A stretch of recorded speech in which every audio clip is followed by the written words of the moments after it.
and welcome to CEO Insights, the program that interviews general managers, senior people within business here in Vietnam. I'm your host, and my name is Leon Shears. Today I'm real happy because delighted to be able to introduce Mr. John Garder, who is the general manager of the Caravel Hotel here in Ho Chi Minh City. And the Caravel is one of the landmark 5-star hotels, and it's a delight to be in this very nice room. John, nice to see you. Thank you for being here. Thank you, Leon. Good to see you again. Yeah. Start real simple, and that's why are you in Vietnam? Because you come originally from New Zealand, right? Correct. But I've left New Zealand nearly 30 years ago. Whoa. 10 years in Australia and close to 20 or 19 years in Asia. So a long time in Asia. Before this I was in China for 6 years, but I've also worked in Thailand, Cambodia, Indonesia, Singapore. So now Vietnam. Are you pleased with the move? Absolutely, and that's why I've been here for coming up to 8 years, because I really enjoy it. I really enjoy working with Vietnamese people. I enjoy the buzz of Saigon, and I like the community here, the expat community and the local community, and it's a really nice time to be here.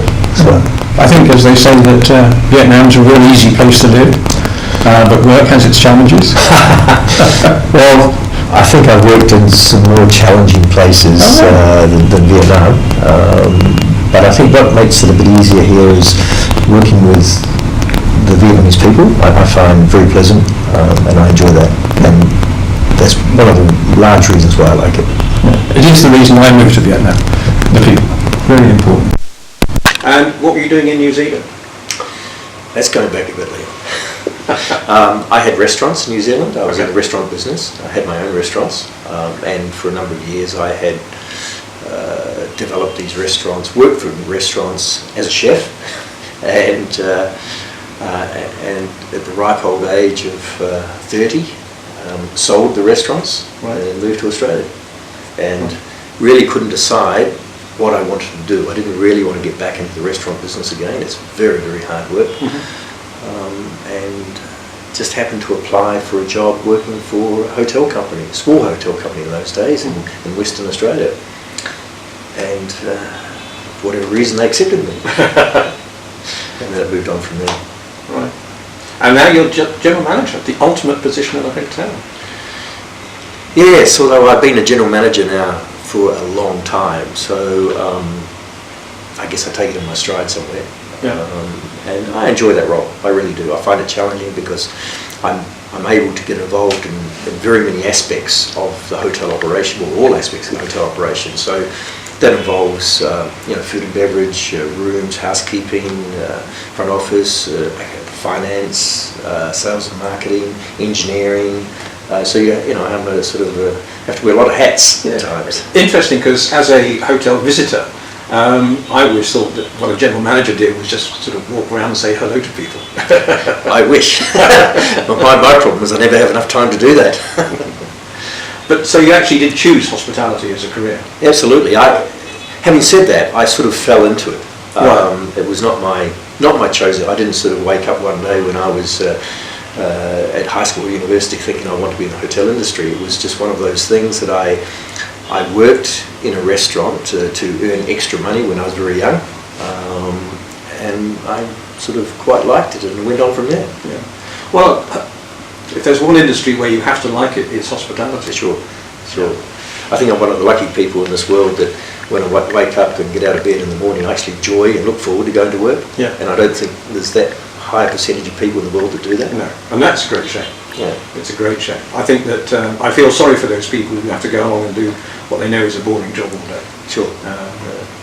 Interestingly, one of the secrets to Volvo's success many years ago, back in Sweden, when they were their own company, was that they changed the production line to make certain that everybody had an involvement in the whole car, rather than just add a wheel, add a wheel, add a wheel. Being involved makes you interested and makes it interesting, which is very important. Do you find any culture clash? Because here in Vietnam in particular, because it seems that the general managers of just about all the five-star hotels are international, and nearly all the staff are Vietnamese. Does that present a problem in any way? There are some challenges there. I think one of the difficulties that we face, and when all five-star hotels face, is the lack of English ability, English language ability. It's really quite low, and as an international hotel, 95-96% of our guests are from overseas. So they obviously, guest contact staff have to be able to speak English to a reasonable level. So that's a challenge, and we have English teachers on our staff to try and improve. As a regular part of your training? Yes, we do. And our obviously the priority is with guest contact staff, but that's a challenge. The English level that's taught in the schools is not of particularly high standard in general. The other issue, I suppose, is, as we all know, corruption here is very high. We don't get involved in that. Whether it goes on here in the hotel behind my back, I really can't say, because I refuse to get involved at all. And I think that's one of the standards as a senior manager, expat manager of any industry. They can't get involved in that sort of thing. I think it's quite interesting because all of your staff could actually go and get jobs in 3-star, 4-star hotels should they so desire. But I think they choose international hotels for the training, for the standards, and because they're international, as opposed to locally run and locally managed, where I'm sorry to say corruption will be very present. Sure. I've seen that, and I've heard that amongst quite a lot of employers and employees. The reason they choose to work international is because they want the standards, and very interestingly, the opportunity to practice their English. Yes, yes. It always amuses me when I interview staff, and I interview every single staff member that we employ. Very, very often, the most common reason is they want to learn English, and I think to myself, that's not really why we're employing you to teach you English. When I first arrived, I made the mistake of thinking people liked me and they wanted to talk to me, but actually they just want to listen to me talk English. Correct. Right. The hospitality industry at the moment, is it doing well? It's bubbling along. The problem is that hotels are a great barometer of the economy, if you like. If the economy's doing well, hotels do well. Right. All right. And tourism right now it could be a lot better in this country. So we're affected by the economy in terms of our corporate business, and then tourism, as I say, could be a lot better. So on top of that, there's a lot of new hotels that have popped up in the last 5 years. So the growth in inbound business is not growing to the extent that new hotels coming online. So there's a bit of an oversupply right now. And that only gets worse, presumably, because there's 2 or 3 other hotels due to come on stream the next few months. Correct. Yeah. Or in the next year, yes. Yeah. So it's going to be more difficult, more challenging. But I guess one of our advantages is our location. It's probably the prime location in the city for a hotel. Yep. So we absolute landmark. We benefit from that tremendously.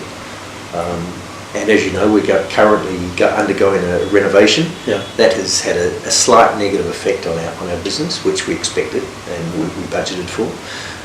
So we're suffering a little bit from that. I almost didn't ask the question, but is it on time? I'd rather you didn't ask the question.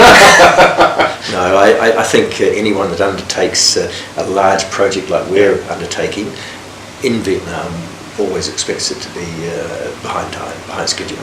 Well, as long as that's part of the planning, it's okay.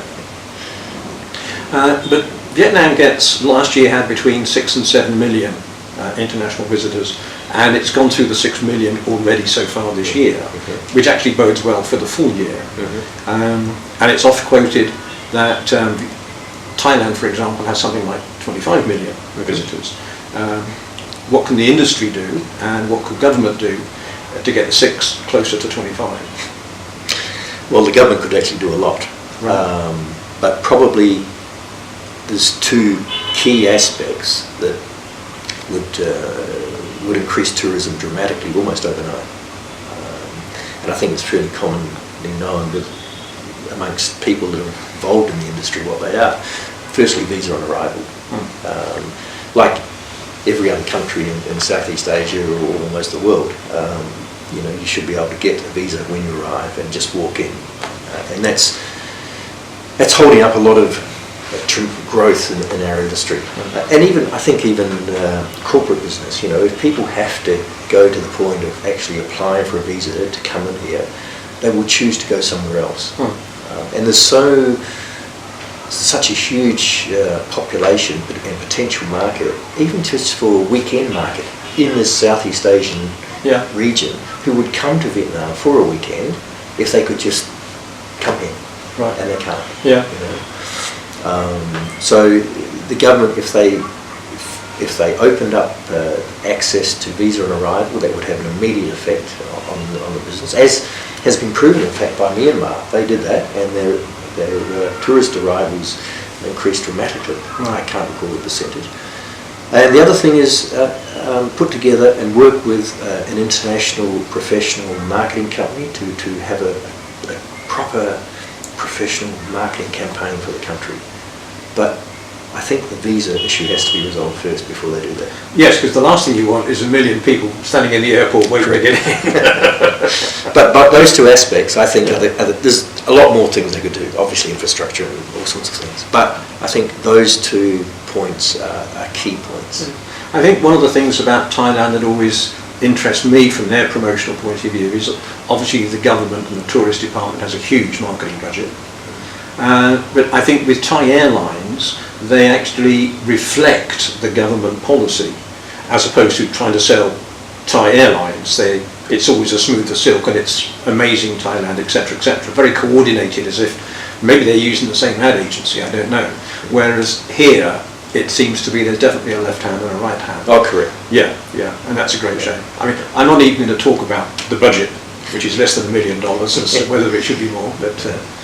No, it's true. And the ridiculous thing is that, if money was spent, if the visa on arrival was opened up and money was spent on a proper marketing campaign, that would actually generate so much more to the economy of the country. Yeah. And create more employment and all sorts of At things. all levels. Yeah, sure. The hotels, the restaurants. Yes. the And suppliers shops. to hotels. Yes. It's not just filling beds, it's actually filling beds and providing jobs. It's really a domino effect right through the whole society. Yeah. No, it's interesting because I talk to quite a few visitors whenever I can, and I don't think I've heard of anybody that's actually had a really bad experience here in Vietnam. You get the occasional hiccup, but that's bound to happen in every country. Sure.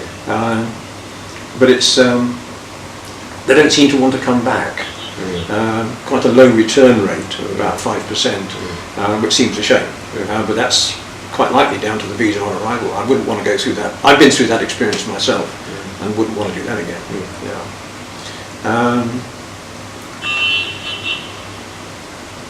Do you think things are going to change in the longer term? I think they will. I really think they will. I think at some stage there's going to be sufficient pressure put on the government that they will change. And already there actually are noises that I hear coming out from key people or people in the know that say that the government are going to open up to, even if it's only a limited number of countries first, and then gradually, once they do that, then I think the door starts to open to wider community. Because the Vietnamese people are incredibly friendly, and they want to welcome people. It's the government that seems to not at the moment. I think they have their own agenda. Right. People in the hospitality industry, what advice could you give them if they're considering it as an option for a career? What sort of person, what talents do they have to have? Certainly an outgoing personality, depending on what position in the hotel, because as you know, there's many different departments in a hotel. You don't have to have a particularly outgoing personality to work in finance, maybe, but as you would in front office or sales and marketing. But certainly, if you want to develop, if a person wants to develop to, say, general manager level, if you like, going to a hospitality or hotel school certainly helps, and having a good education and good English, if you're talking about Vietnamese people developing in the industry. But it's a lot about attitude and hard work, and I would be the first person to admit that people coming into the industry, it is long hours, does require hard work, and antisocial hours too, because you have to work when other people are out enjoying themselves. The other thing is attitude, really is. You've got to have a positive, really positive attitude to work and to be successful in the hotel industry, because it's hospitality after all. So you have to enjoy talking to people, meeting people, greeting people, but then you have to know when to, behind the scenes, a lot of hard work as well. It does seem to me as an outsider that it's one of the few careers left where you can literally come in, perhaps not as a cleaner, but as a fairly low position, and work hard, study, go to hotel training schools, and rise up through the ranks to quite high levels. My career in the industry started, Lee, on washing dishes. Right. When I was, a young guy, older teenager doing a little bit more money. So it can be done, absolutely, sure. And I trained as a chef, and I was a chef for a long time in my own restaurants. Right. And what sort of chef? What did you cook? Was it a specialty restaurant? No, not a specialty restaurant, just a generic restaurant. So no, I wasn't a specialist at all, but then moved out of there, and I enjoyed the administration side of it better. So that's hence general manager. On your website you have vision and values, and I'm not going to ask you to name them, but I'd be interested in who wrote them, because having read through them myself, I do actually find them really quite nice, and it's good to see that you're setting standards by which you could be judged, and they're public standards, because they're on your website. Sure. We put a lot of weight on our vision, values and mission, and how we go about it. So what we did, and this was approximately 8 months ago, we decided to revive them. The management team all got together for a weekend, locked ourselves away for a weekend. We had a bit of a team building thing. Got a facilitator in that has done this before for other companies, and we just did all sorts of activities. We pulled them all apart, put them all together, and massaged them, and at the end of the weekend we came out with our mission, vision and values. And it took a long time to get, a full weekend, solid weekend to finally get them together. But that's good, because it gets commitment from the team. Yeah, sure, and that's the idea. It's got to have the buy-in from the team, and they've got to promote it within their departments. But it was more than just department heads, actually. We extended it down to the number twos in the departments as well. Right. So it was quite a big group of about 20, 25 people who all got together, and we did all these exercises in the team building as well. So it was fairly extensive. And the Caravel is sort of unique, apart from being really unique, of course. But amongst the five-star hotels, I think it's the only one that's not part of a big chain. You're part of a family of similar-minded hotels. Correct. Does that work well? It has its advantages and disadvantages. The advantages are that we can actually do our own thing. We can very quickly respond to the market. We can set our own standards, although they are international standards, and we can see what the other the big boys of the hotel world are doing in the city, and we can follow them. We can do something different. We can change things, and it's not someone from head office telling us what we have to do. Sure, our owners are concerned, and if they don't agree with what we're doing, they will tell us, but we have a huge amount of autonomy compared to the Sheratons and the Park Hyatts and the Intercons of this world. So they presumably work to a brand Bible. Well, they do, absolutely they do. And I've worked for those chains before, so I understand it fully. So, that's the advantage. Disadvantage is when people come to Vietnam on holiday, or corporates, if they've never been here before, they don't, Caravel, what's that? They don't know. So that their expectations are, they're not sure. So some people would stay maybe at one of the other brands because they know that the standard is going to be at least a certain level. Yeah, it's quite interesting. When I googled Caravel, I just put Caravel. I didn't have to write anything else, because presumably this is the only hotel in the world called Caravel. It's not, you know.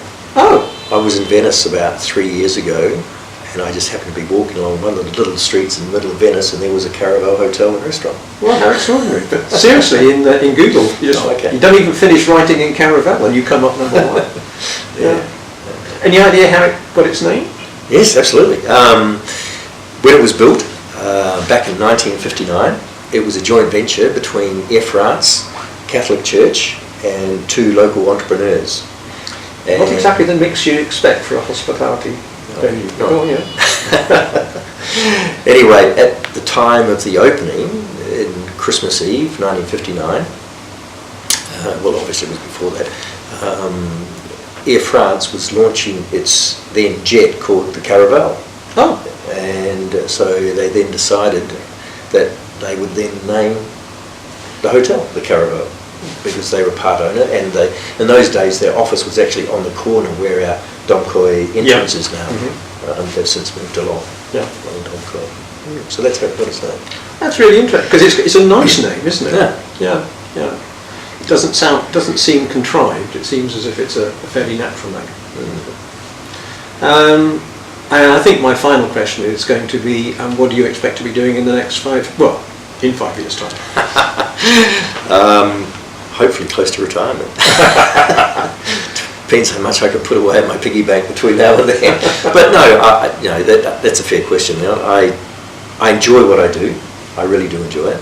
I don't know what I would do. Well, I've got some ideas of what I might do when I retire, but I just would like... Open a hotel in New Zealand?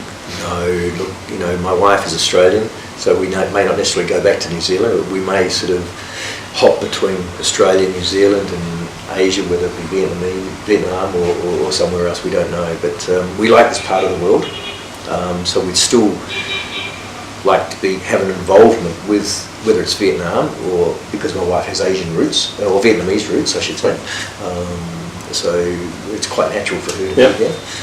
And what we do, we've got a few plans, but when they come to fruition we're not sure. But as I said, we like this part of the world, so don't know. But I think 5 years, we look at winding down. I'd like to have, whatever I'm doing, I'd like not to have to get up to an alarm clock. That sounds really, really nice. Well, thank you very much indeed for your time, John. Thank you. It's been a really interesting conversation with you, and thank you. Pleasure. And that concludes our interview for today. And thank you for joining us on CEO Insights. And I hope you enjoyed the interview, and look forward to you watching one of our further interviews next time. And this is Leon Shear saying thank you for watching us. Thank you.